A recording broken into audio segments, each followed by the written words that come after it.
Pancasila sebagai perekat bangsa Indonesia.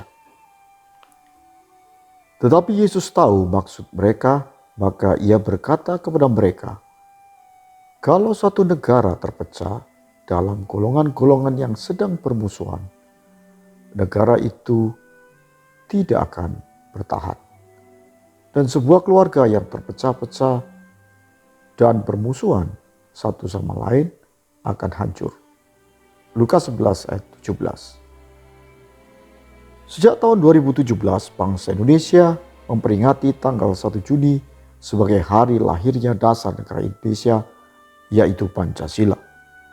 Namun sebenarnya, tidak banyak orang yang mempelajari sejarah kelahiran Pancasila itu sendiri.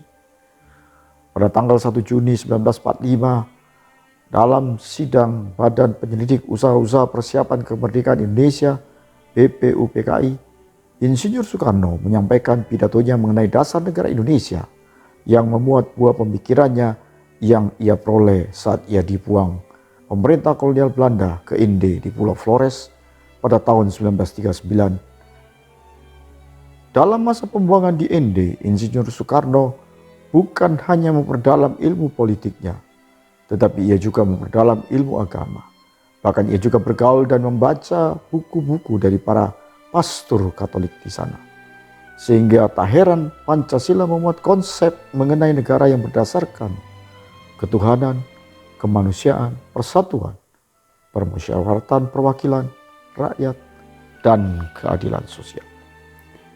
Ide dasar negara tersebut dimatangkan oleh Panitia 9 yang terdiri dari 9 orang tokoh politik Indonesia, sehingga menjadi naskah Mukadimah Undang-Undang Dasar 1945 yang dikenal dengan nama Piagam Jakarta.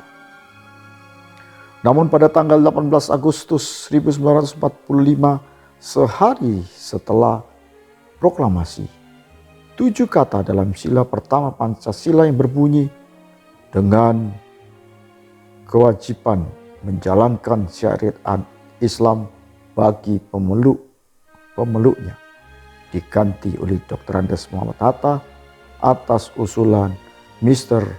A.A. Maramis karena ada protes dari perwakilan Indonesia Timur, yaitu Dr. Samratulangi, Mr. J.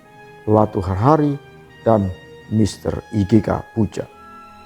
Sehingga kemudian sila pertama berubah menjadi ketuhanan yang Maha Esa.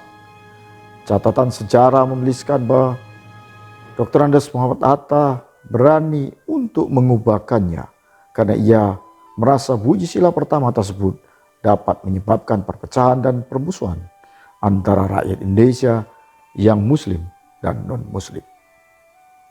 Bacaan ayat firman Tuhan kita hari ini di Lukas 11 ayat 17 merupakan jawaban Tuhan Yesus ketika orang banyak menilainya telah mengusir setan dengan kuasa Beelzebul. Seperti biasanya, Tuhan Yesus menjelaskan dari mana asal kuasanya dengan perumpamaan negara yang terpecah dalam golongan-golongan yang saling bermusuhan.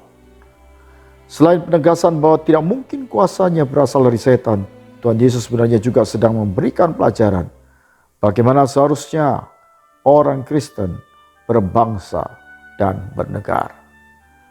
Muhammad Hatta sadar betul bahwa masalah permusuhan antar golongan rakyat dapat menyebabkan timbulnya perpecahan bangsa Indonesia. Sehingga ia berani untuk mengubah sila pertama Pancasila dalam Piagam Jakarta.